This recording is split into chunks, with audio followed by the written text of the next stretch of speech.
El antiguo Egipto es un territorio en equilibrio entre el agua y la sed, la flora y el polvo, la memoria y el olvido. Vida y muerte conversan de sol a sol mientras labran el paisaje y las ideas. Los trabajos del campo y los funerarios son una misma lucha por vencer a la noche y salir al día, por convertir el lodo en huerta y la cebada en cerveza, por seguir viviendo.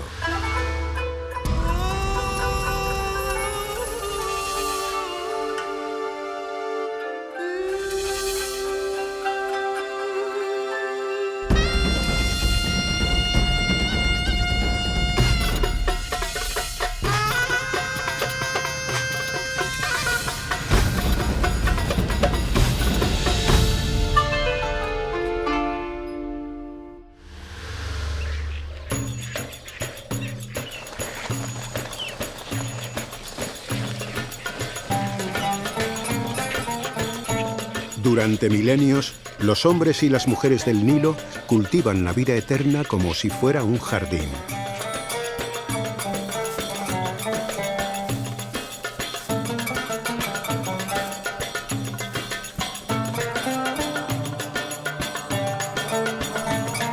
Sus artistas representan el más allá, la tierra de Yaru, como un paraíso verde lleno de campos de cultivo y de canales.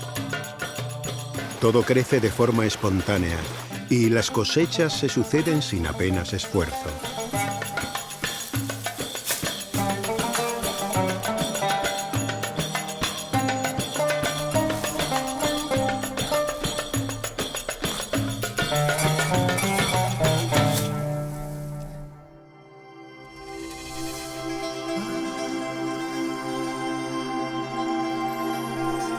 Muchas veces, los artistas incluyen en sus escenas un cuadrado o rectángulo dividido de forma regular en cuadros o cuarteles. Representa un jardín o huerto.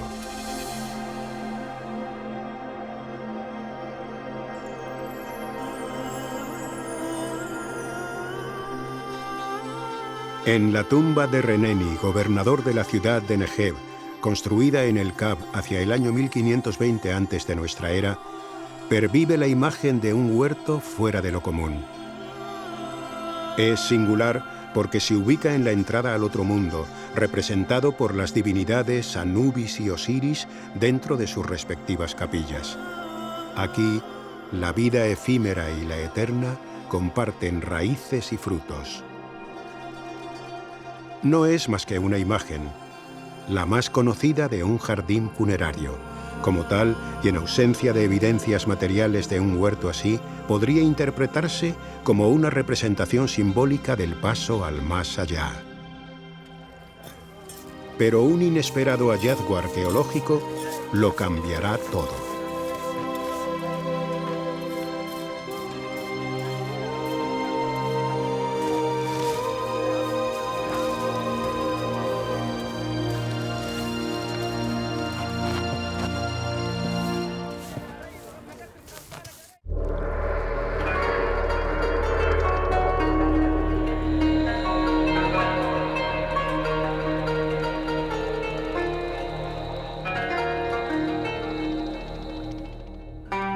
La arqueología y la agricultura tienen mucho en común.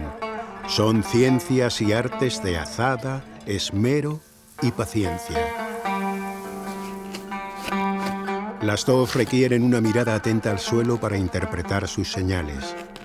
Retirar piedras, remover tierra, trazar líneas. Ambas enseñan a valorar y amar las cosas sencillas, a dar tiempo al tiempo y aprender de la experiencia. En la orilla occidental del Nilo, en Luxor, los trabajos del campesino y del arqueólogo llegan a tocarse. Allí, la colina de Dra Abu el Naga es el campo de operaciones del proyecto Yehuti, un ambicioso programa arqueológico español dirigido desde el Consejo Superior de Investigaciones Científicas y tutelado por el Ministerio de Antigüedades de Egipto. Su misión es excavar, restaurar, publicar en medios académicos y poner en valor los monumentos funerarios y tumbas de un extenso yacimiento. Así rescata del olvido a las personas con su acervo de costumbres, valores e ideas sobre la vida y la muerte.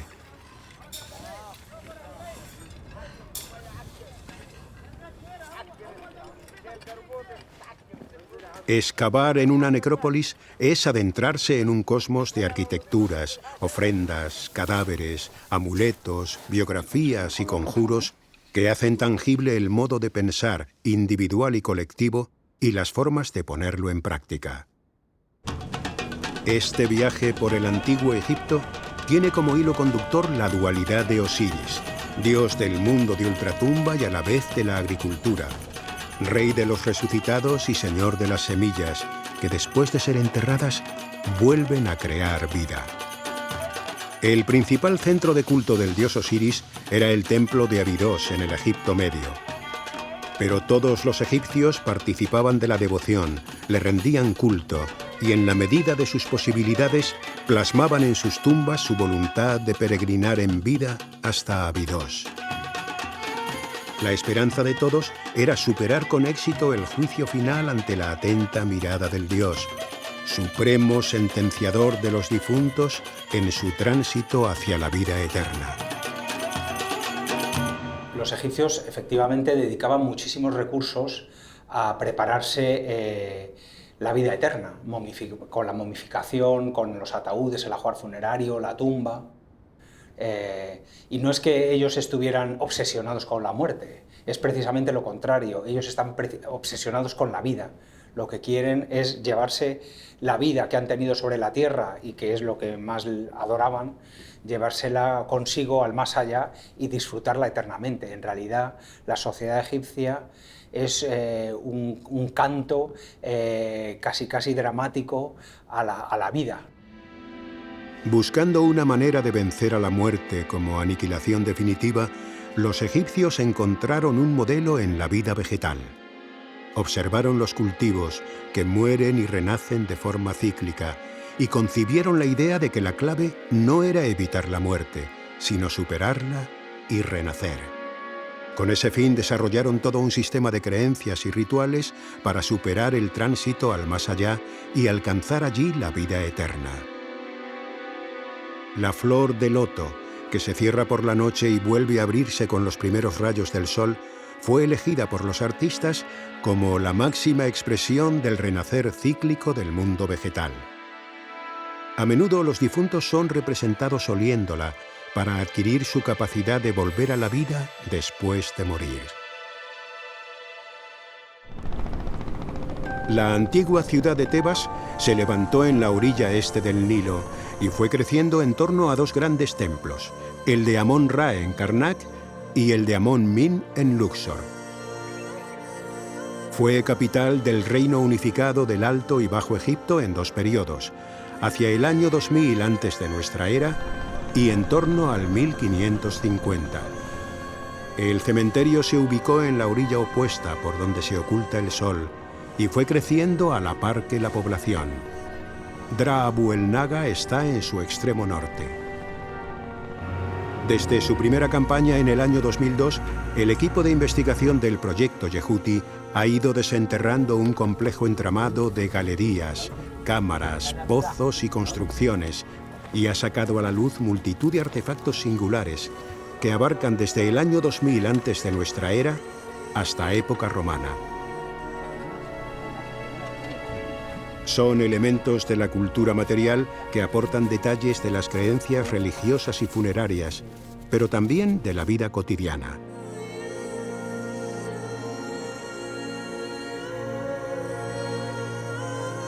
Entre ellos hay arcos y flechas, un espejo de bronce, muñecas de madera y flores. Hay una frase muy bonita de Howard Carter cuando descubre la tumba de Tutankamón y termina su conferencia, de las primeras que dio con motivo del descubrimiento de la tumba, que dice: a pesar de todo el oro que encontramos en la tumba de Tutankamón, lo más llamativo y tal vez lo más valioso era recuperar las flores que habían adornado el cuerpo del difunto. Imaginar la existencia en el más allá como un renacimiento y posteriormente como un fiel reflejo de su existencia terrenal, llevaba a los egipcios a incluir en su equipamiento funerario toda clase de objetos comunes de la vida cotidiana. En un pozo con signos evidentes de haber sido saqueado en época antigua, se produce un hallazgo excepcional.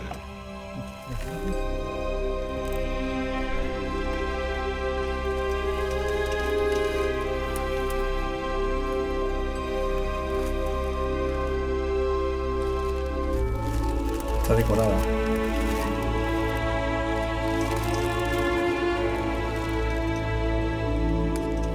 Se trata de un par de sandalias de cuero en muy buen estado. Tienen un tinte rojo sumamente vivo y están decoradas con esmero.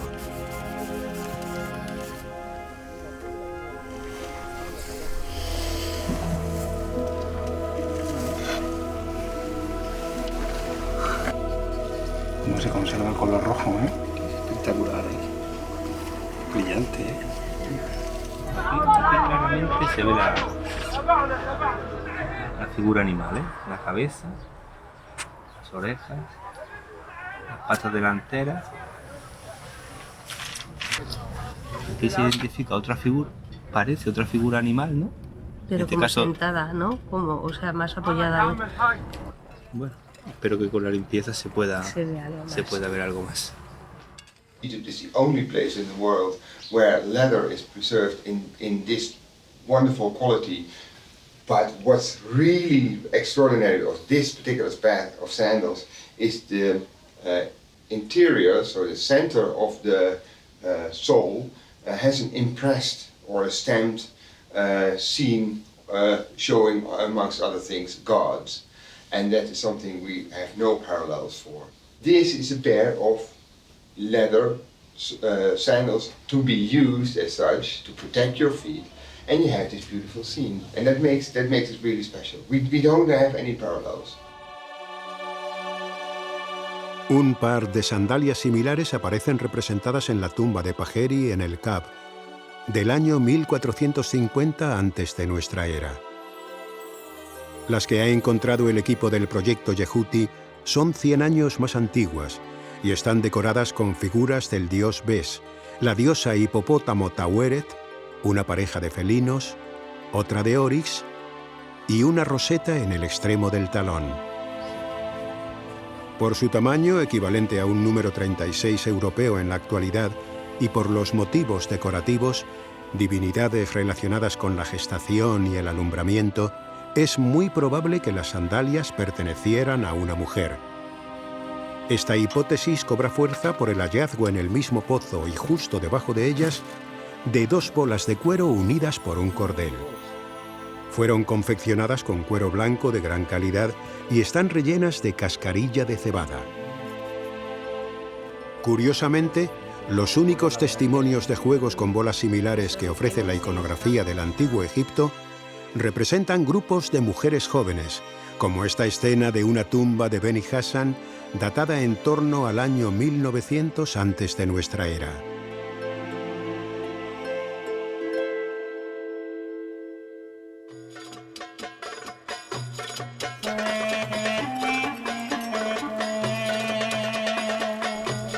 Cada pieza desenterrada, cada tumba y cada momia es una valiosa fuente de información sobre la vida en época antigua.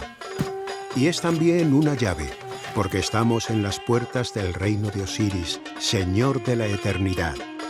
Pero, ¿quién era el rey de los difuntos renacidos?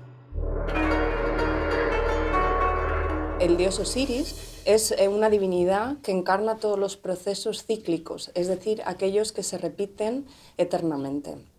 Por ejemplo, en el caso de los seres humanos, Osiris representa la idea de la vida, la muerte y el renacimiento. Igual que en el caso de los vegetales, está encarnando la idea, la manifestación de aquellas plantas que viven, mueren y renacen. El dios Osiris era en principio un ser humano, un rey benefactor e intachable.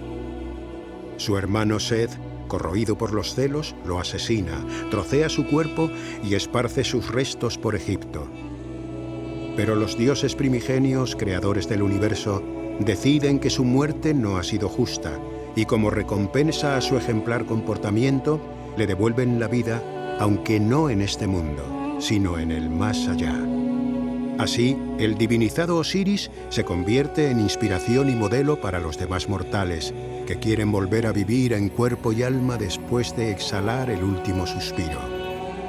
Para lograrlo, deben imitar sus cualidades. Por eso, cada difunto se asocia y se equipara con el dios en las inscripciones. En el más allá, los dioses esperan al fallecido. Los dos principales son Anubis, el dios chacal, divinidad de la embalsamación, y Osiris, rey de los muertos, que preside el juicio final de los difuntos. En el juicio, Anubis pone en uno de los platos de la balanza el corazón del muerto, que representa sus acciones e intenciones. En el otro hay una pluma, Maat, que significa la verdad, la justicia y el orden, y el corazón ha de ser tan ligero como ella para salvarse.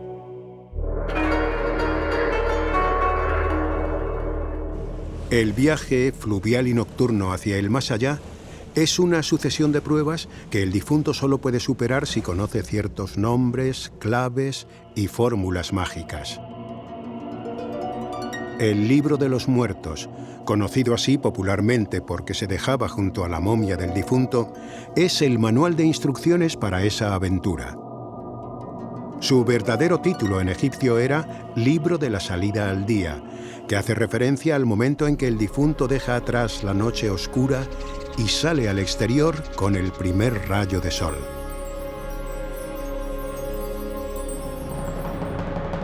Al fin, exultante, puede disfrutar de las ofrendas. Se ha cumplido su sueño de vida eterna.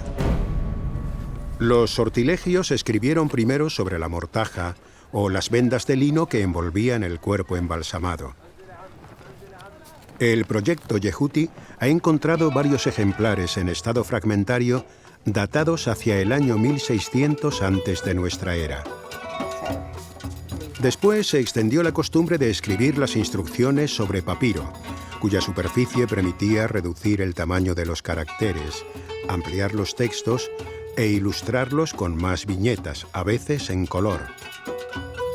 Un papiro propiedad de una mujer llamada Tanet Hemi, que debió de vivir en torno al año 1000 antes de nuestra era, está en proceso de recomposición y restauración. Entre el uso del lino y el del papiro, en el año 1470 antes de nuestra era, Yehuti, escriba y supervisor del tesoro de la reina Hatshepsut, mandó escribir su personal libro de la salida al día en las paredes y el techo de su cámara sepulcral. Estamos en la cámara sepulcral de Yehuti, que fue decorada en sus paredes y en el techo con el libro de los muertos. Esta composición, a la que los egipcios daban el nombre de Libro de la Salida al Día, comprende un conjunto de textos funerarios que debían acompañar al difunto al más allá y ayudarle a superar una serie de peligros con los que tenía que enfrentarse. Es una de las composiciones más importantes porque está en uso durante 1500 años, desde más o menos el 1600 antes de la era hasta el periodo grecorromano. Esta composición ayuda mucho a los egiptólogos porque les permite conocer cuáles eran las principales esperanzas y miedos que el muerto tenía a la hora de llegar a la otra vida que le esperaba al morir. Y la importancia de la versión de Yehuti radica en que es una de las primeras versiones, una de las más tempranas versiones conocidas de este texto funerario y además una de las más extensas. Tenemos documentado más de 30 capítulos, lo que la convierte en un ejemplar muy singular para esta fase. Además de conocer los conjuros y solicitar la asistencia de los dioses, el difunto se protegía con amuletos. Los que se hacían con piedras o metales preciosos eran un botín muy codiciado por los saqueadores de tumbas y rara vez escapaban a la rapiña. Pero varias momias han dado gratas sorpresas a los arqueólogos del proyecto Yehuti. Los rayos X han detectado unas pequeñas plaquitas metálicas que contienen algunos signos grabados. Forman parte de un collar que fue colocado sobre un montón de arena amarillenta que ocupaba el lugar del corazón. Bueno, mirad, aquí tenemos un caso que yo creo que es bastante interesante. Tenemos un individuo que ha sido saqueado por los ladrones. Aquí había un paquete encima que se cayó y justamente, bueno, pues hemos visto lo que tenía dentro. Entonces, los ladrones se han llevado todo lo que consideraban que tenía valor, pero se les ha olvidado esta cadenita con una serie de cuentas metálicas. Se pudo comprobar mediante rayos X que son metálicas, incluso el dibujo que tenían en dos de ellas. Uno tenía un pilar jet, ¿no? Y otro un corazón. Sí, un corazón. Y un corazón, efectivamente. Entonces las otras suponemos que también, pero como están superpuestas, pues en la radiografía no se ve. Hay un cordel que las une, porque cada una de ellas tiene forma campaniforme y acaba en un agujerito, en un pasador, y un cordel de cuerda que va pasando ¿Cuántas crees que hay? ¿Cuántas plaquitas? Hemos contado y parece que hay 8. Y también hay dos amuletos de Fallensa, que son estos, este y este de aquí, que vamos a intentar recuperarlos también. ¿Y paralelos de este tipo de colgantitos y con las plaquitas Pues te suena? Me suenan algunos, pero son un poco especiales, porque no es muy normal que aparezcan estos documentados. En las tumbas reales de Tanis han encontrado plaquitas en relación con el cuerpo. Pero claro, estamos hablando de tumbas reales, es un muy alto nivel. Y lo llamativo es que aparecen en la misma cantidad, aparecen en número de 8. Vamos a intentar sacar la placa que queda. Sí, es de oro. Como las de las tumbas de Tanis. Los amuletos resultan ser de plata bañada en oro. Afortunadamente, los ladrones que descuartizaron la momia en busca de objetos de metal no pudieron verlos porque los embalsamadores habían vertido resina sobre el collar, ennegreciéndolo todo.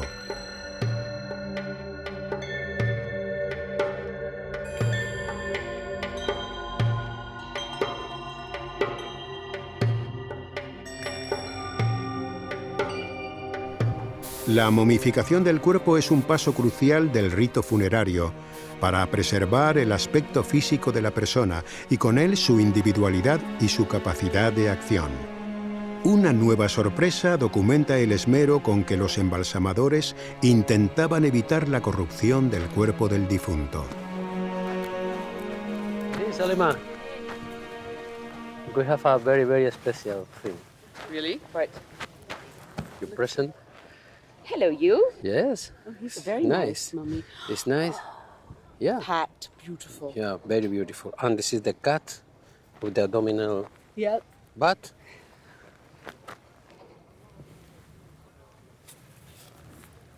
Horus Ace Blake. Jesus Christ, it's beautiful. Yeah.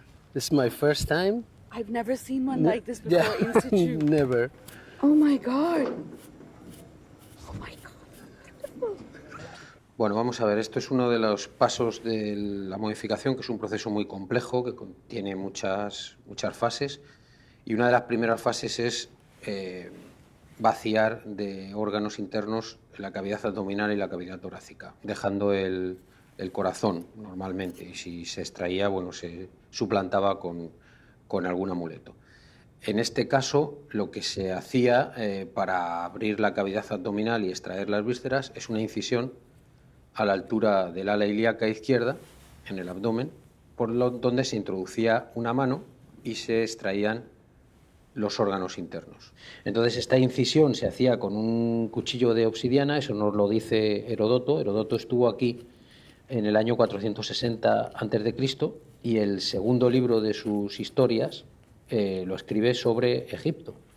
Habla con los sacerdotes, con los embalsamadores, y nos explica cuál es el proceso de momificación. Y en ese proceso de momificación, que él divide en 3 tipos, el caro, el medio y el barato, en el caro se extraían las vísceras con esta incisión, en los otros 2 no.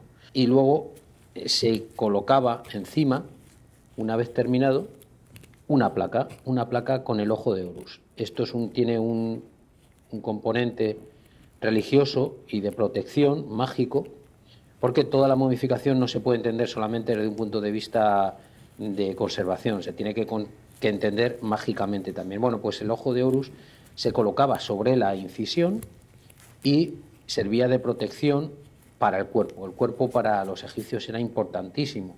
¿Por qué? Pues porque el alma tiene que salir del cuerpo y luego tiene que volver. Tiene que volver y el cuerpo tiene que estar, por eso no se puede descomponer. El ojo de Horus en egipcio se dice Uya, que es también un amuleto que se hace en fayenza o en otros materiales, y los egipcios lo llevaban colgado al cuello. O sea, es, digamos, el símbolo de protección por excelencia. Efectivamente. ¿Y cuál es la importancia de lo que estamos haciendo, de este descubrimiento? Pues es una importancia múltiple.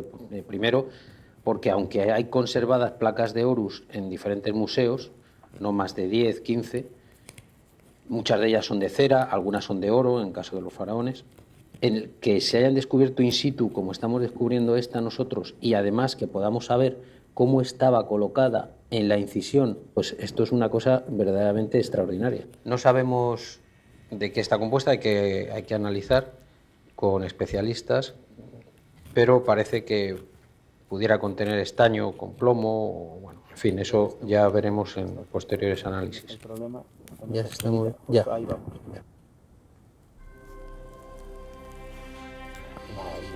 Qué maravilla.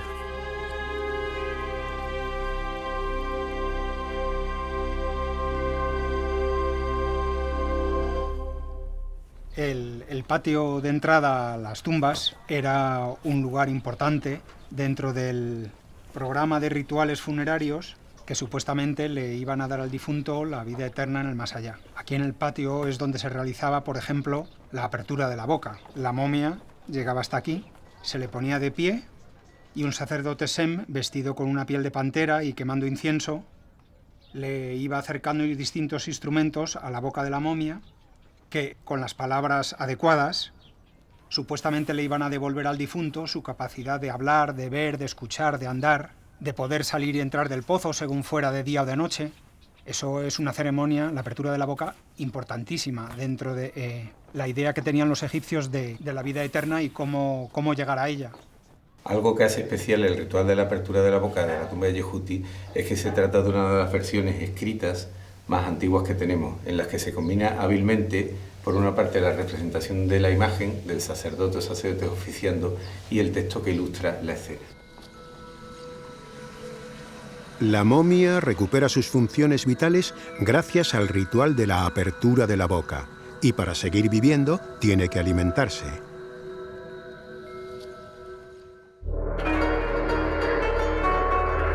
El banquete era un momento muy importante dentro de la vida pública y familiar de un personaje de la élite en el Egipto antiguo, en Tebas, y por ello tal vez también se concebía como un momento importante dentro de la idea del más allá, de la vida en el más allá de los antiguos egipcios. En la tumba de Yehuti tenemos un banquete muy peculiar, porque aparece representado él solo, ¿no? Sin estar acompañado por ninguno de sus hermanos y hermanas, ¿no? Llama un poco la atención. Y el caso es que Yehuti está jugando con la idea de que en vez de representarles dentro de la pared, lo que ha hecho es tallar en el exterior este banco donde estoy yo ahora sentado, invitando a sus familiares y amigos a que vengan físicamente, a que se sienten con él y participen de este banquete imaginario. La vida eterna imaginada por los antiguos egipcios no era solo espiritual. Intentaban preservar la integridad del cuerpo para que pudiera renacer físicamente en el más allá, y tenían que asegurar su alimentación. Por eso las ofrendas de comida y bebida eran una parte muy importante del culto al difunto. Egyptians believed that they needed to be provided with food in the afterlife. They would have need to have food in the earthly realm. So that's in this way, in this thought, this is where the trays are for. So the way how this would work, because these were placed in the funeral, in the cultic chapels or like in the cultic area in the cemeteries, the relatives of the deceased would come, would pour some liquid, because you can see the channel, and the liquid would run through the channel, and they could live through the spot. So they could pour some liquid, and they could say some spell in such a way that this spell and the liquid could activate the magical objects, and they could become real in the afterlife. La agricultura y la arqueología se vuelven a dar la mano con el hallazgo de una singular ofrenda. Es un pequeño recipiente de cerámica lleno de semillas de cebada muy bien conservadas. En principio, cabe pensar que su fin era proveer al difunto de lo necesario para hacer pan. Pero la vasija reserva una sorpresa. También contiene 2 dátiles. Probablemente, esta curiosa conjunción de ingredientes no se relaciona con lo que solían comer los antiguos egipcios, sino con su bebida preferida. Salima me ha comentado que no es casualidad que junto con la cebada la jarrita tuviera 2 dátiles, porque hay una receta del Antiguo Egipto que trata sobre la fabricación de cerveza y en la que se menciona que la cebada se mezcla con un par de dátiles. O sea que probablemente la jarrita tenía la idea de facilitarle al difunto los ingredientes necesarios para que él se fabricara su cerveza en el más allá, ¿no? Es un detalle... Sí, la verdad es que se explicaría por qué esa asociación de 2 especies que no tendrían que estar en principio juntas. Claro, ¿qué es lo que hacían los 2 dátiles aquí en este conjunto de cebada? Pues el darle el toquecito a la cerveza, ¿no? Para que el difunto disfrutara en el más allá, ¿no? Los alimentos que se le ofrecían al difunto, tanto al enterrarlo como al visitar el cementerio en las festividades anuales, procedían de campos cedidos con ese propósito a unos sacerdotes. Pero dado que el afán era llevarse al sepulcro todo lo posible de la vida terrenal, y teniendo en cuenta que a veces se representaban jardines en la entrada de las tumbas, cabe la posibilidad de que algunas tuvieran delante un huerto real del que tomar las ofrendas.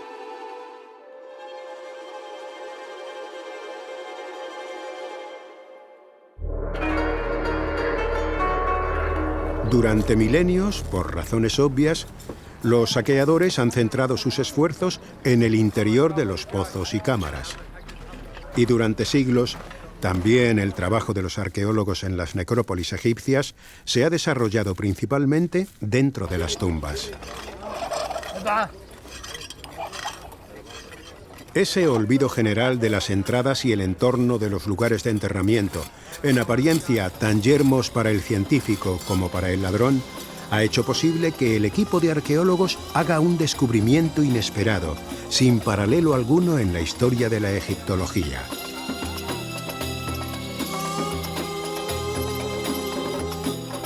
Se trata del primer jardín funerario hallado hasta la fecha y tiene 4000 años de antigüedad.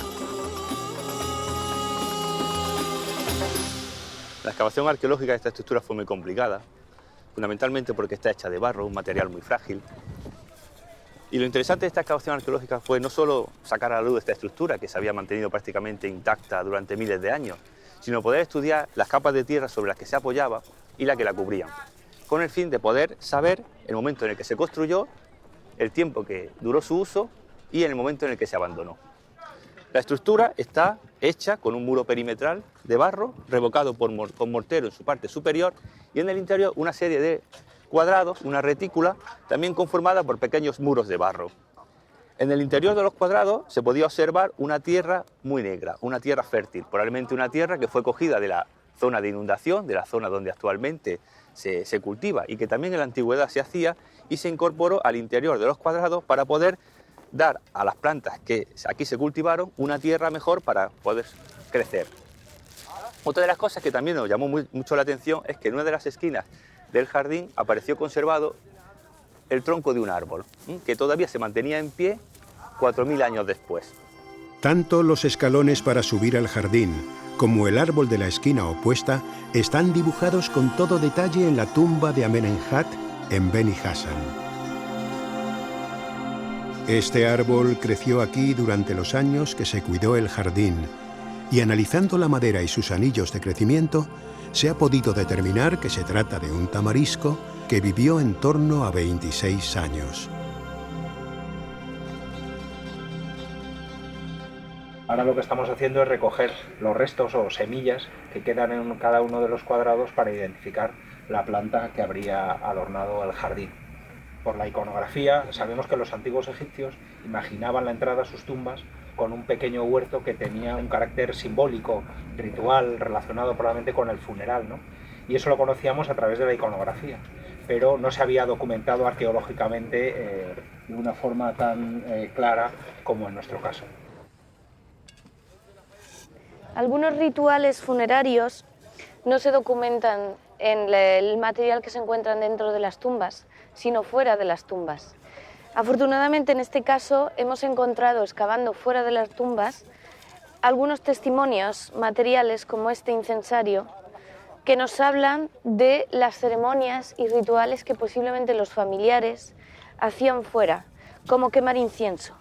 Algunas de las piezas que también nos hablan de la vida cotidiana, porque se utilizaron tanto posiblemente en el ritual del jardín como la vida cotidiana para comer y beber, son estos cuencos. Son muy típicos del Reino Medio, que es el periodo que corresponde con este jardín.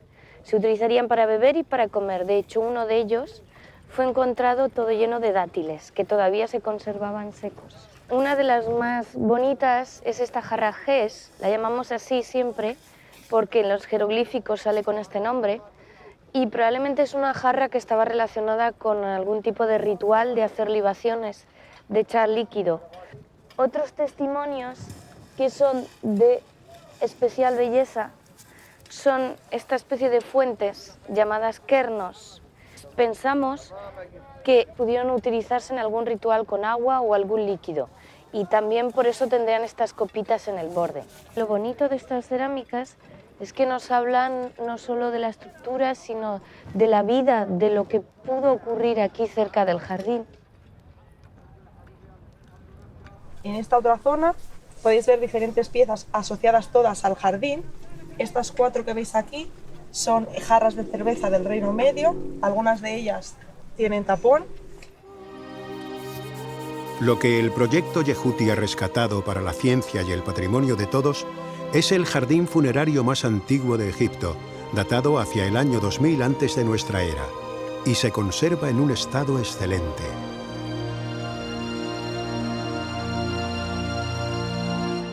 Entre nosotros discutimos si a la estructura que hemos hallado hay que denominarla huerto o jardín, porque todavía no sabemos hasta qué punto las plantas que se cultivaban tenían un carácter simbólico aludiendo al más allá, a la vida después de la muerte, o tenían un carácter práctico relacionado con las ofrendas al difunto. Sea lo que fuere, tal vez a lo mejor es una mezcla entre plantas simbólicas y plantas de carácter práctico para las ofrendas. Sin duda alguna es un hallazgo excepcional que testimonia muy bien la creencia de los antiguos egipcios de que no solo se vive de una forma espiritual más allá de la muerte física, sino que ellos querían vivir también físicamente. Por eso se momifica al individuo y por eso se hacen ofrendas funerarias, ¿no? Porque el individuo necesita vivir físicamente. Es muy poco frecuente que en las excavaciones de Egipto se analicen las semillas y el polen de hace 4000 años. El estudio de la excavación del jardín y de la arena que fue colmatando el patio de entrada permitirá al equipo científico conocer las plantas que fueron manipuladas con una finalidad religiosa y funeraria, y las plantas que crecían de forma espontánea o que fueron cultivadas en la orilla del río y en la llanura fértil.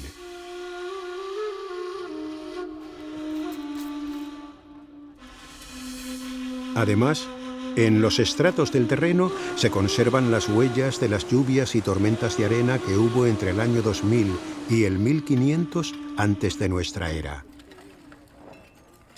Combinar los datos aportados por las semillas y restos botánicos del jardín, el polen y las huellas de lluvias ofrece una oportunidad única para reconstruir también cómo era el medio ambiente en la antigua Tebas. Excavar en una necrópolis no solo permite conocer detalles sobre los rituales funerarios, el mundo de ultratumba, sino que también brinda la posibilidad de conocer detalles de la vida cotidiana e incluso del paleoambiente, ¿no? A través de la identificación de las plantas que se plantaron, en este caso en este pequeño huerto, podemos conocer detalles del medio ambiente en Egipto en el año 2000 a.C. ¿Cómo ha sobrevivido el jardín a las transformaciones y usos cambiantes de la necrópolis? Capas sucesivas de arena fina, arrastrada por el viento y las lluvias, lo fueron sepultando, como si fuera una metáfora de los cuerpos momificados que albergaba el cementerio y de la esperanza de renacer. Y esa misma arena sirvió para desecar y conservar los restos botánicos.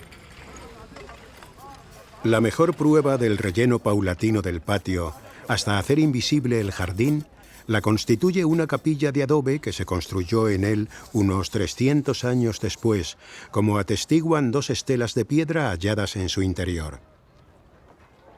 Cuando se levantó la capilla en la dinastía XIII, el jardín ya estaba casi 1 metro más abajo. Ahora es una certeza que en el antiguo Egipto se plantaban jardines delante de la entrada de algunas tumbas.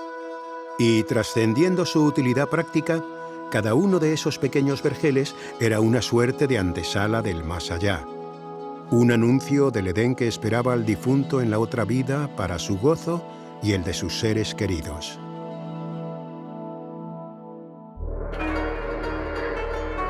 Después de que la procesión funeraria cruzara el Nilo y llegara a la otra orilla, el ataúd del difunto pasa de la barquita a una especie de trineo, ¿no?, dentro de un catafalco, en el que se colocan 2 mujeres que hacen el papel de Isis y Neftis, y se le va arrastrando, y detrás de él van todos los personajes que llevan los objetos del equipamiento funerario, que puede ser la caja de canopos, que va arrastrada también encima de un trineo, o el ritual que se conoce con el nombre de Tekenu, ¿no?, que representa, digamos, la capacidad o el deseo que tiene el difunto de despertar del sueño de la muerte y revivir en el más allá.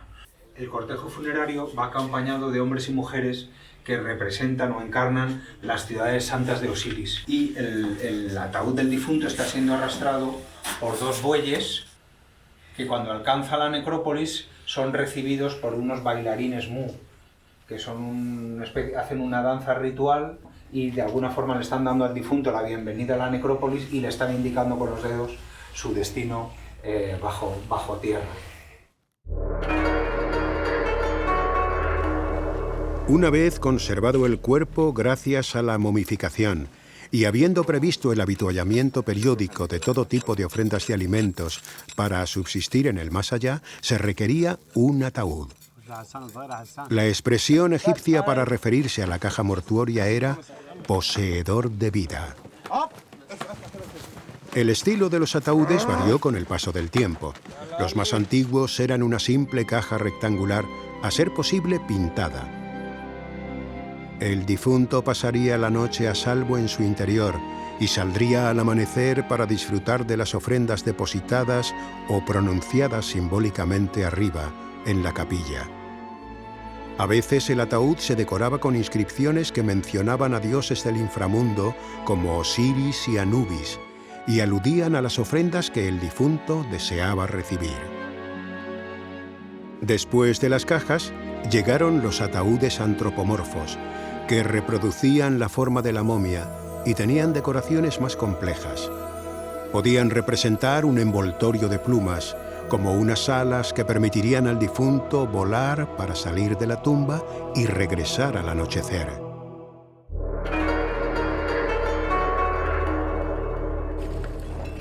La tumba ocupa un lugar eminente en el complejo plan trazado por los antiguos egipcios para alcanzar la vida eterna.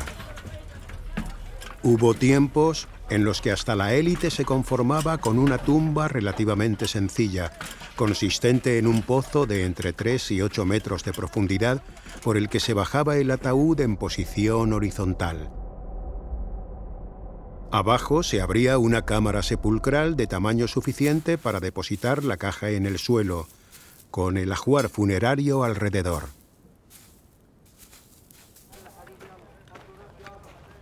El pozo quedaba sellado, y junto a él se construía una pequeña capilla de adobe donde hacer las ofrendas.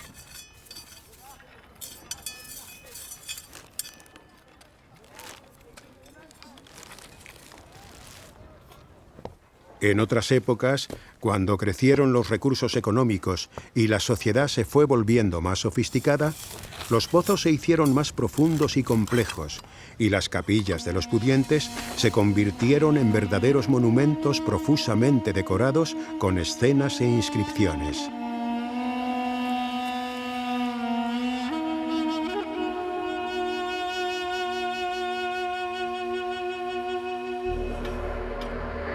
Si el propietario de la tumba puede elegir, opta porque la decoración de su tumba sea tallada en la roca viva de la colina o en estelas de piedra. Es el soporte más duradero y, por tanto, el más acorde con la vocación de superar la prueba del tiempo y hacer realidad el sueño de la vida eterna. Como más claramente se ve que en realidad donde estamos no es una tumba sino la capilla, es que está orientada de tal forma que entra la luz a lo largo del pasillo, recorre todo el monumento para golpear al final a la estatua de Yehuti con sus padres, ¿no? Esto es la máxima expresión de que se trata efectivamente de un templo, una capilla rupestre. En paralelo a la mejora de las tumbas, los templos antes de adobe empiezan a levantarse con ese vehículo para la eternidad que es la piedra. Así, las canteras se convierten en lugares especiales no ya por su valor material, sino por su papel estratégico en la consecución del gran plan de vencer a la muerte. Canteras como la de Gebel el Silsila son percibidas como santuarios, y los responsables de la extracción de los bloques con que se construirán los imperecederos lugares sagrados inmortalizan sus propios nombres en la piedra. Los templos en la ciudad de Tebas se construían fundamentalmente con piedra caliza, pero para las partes más importantes a los egipcios les gustaba emplear otro tipo de piedra, como granito gris, granito rosa y también piedra arenisca, que ellos valoraban especialmente. Para obtener la piedra arenisca tenían que bajar más al sur, y una de las principales canteras es Gebel Silsila.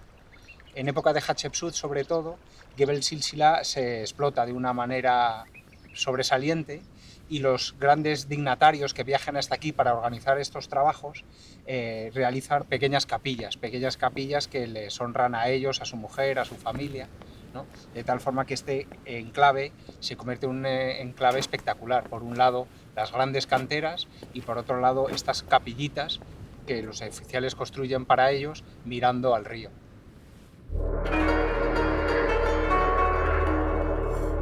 En el imaginario del antiguo Egipto, el peor de los destinos no era la muerte, en sí misma inevitable, sino la pavorosa tesitura de llegar a ella sin estar preparado para renacer física y espiritualmente. Esta momia cuidadosamente envuelta es de una mujer joven que tenía la mitad de su cuerpo paralizada, quizá como consecuencia de un ictus. Bajo el sudario, tiene la muleta con la que se ayudaba para caminar en vida. En este ataúd tallado en madera y pintado de blanco, imitando la apariencia de un difunto envuelto en un sudario, descansa el cuerpo de una joven de 15 o 16 años que vivió en torno al año 1600 antes de nuestra era. El contexto arqueológico parece indicar que fue abandonado por los saqueadores después de sacarlo de su tumba pozo, y que por razones desconocidas no volvieron a recuperarlo. Al no estar decorado, tal vez pensaran que pertenecía a alguien relativamente humilde, y no imaginaron que el cuerpo de la muchacha estaba adornado con 2 pendientes de oro en la oreja izquierda y un anillo en cada mano. Además, un ser querido había depositado sobre el pecho 4 espléndidos collares formados por cuentas de fayenza de distintos colores, y piedras semipreciosas como cornalinas, turquesas y amatistas. La pieza traslúcida central parece ámbar y las de color azul podrían ser cuarzo de Nubia o vidrio, probablemente de Siria. En cualquier caso, el collar evidencia el comercio internacional de productos exóticos y de lujo en el Próximo Oriente en torno al año 1600 antes de nuestra era. Los familiares que enterraron a la joven quisieron que viajara desde Tebas al más allá con las mismas joyas y adornos que debió de lucir en vida, y así que renaciera y viviera eternamente conservando su posición social y su mejor apariencia. La otra cara de la moneda es este esqueleto. Es cuanto queda de otra mujer joven cuyo cuerpo fue arrojado con descuido y sin haber sido embalsamado y sin avalorios a un pozo funerario. Su cráneo presenta claros indicios de haber sido asesinada con un arma afilada de metal. Donde hay sueños, hay pesadillas. En cierto modo, el sueño del proyecto Yehuti también es trascender el tiempo. Más allá del conocimiento que aportan sus investigaciones científicas, el equipo multidisciplinar conserva y restaura los monumentos, que son patrimonio de la humanidad, para que las generaciones futuras puedan visitarlos, disfrutar y aprender de ellos. Pero con el jardín funerario ha ido aún más lejos. Como la fragilidad del adobe y el barro impide dejarlo expuesto al sol, al viento y la lluvia, el equipo se ha embarcado en la aventura de hacer una réplica exacta y colocarla encima de la protección que cubre el original.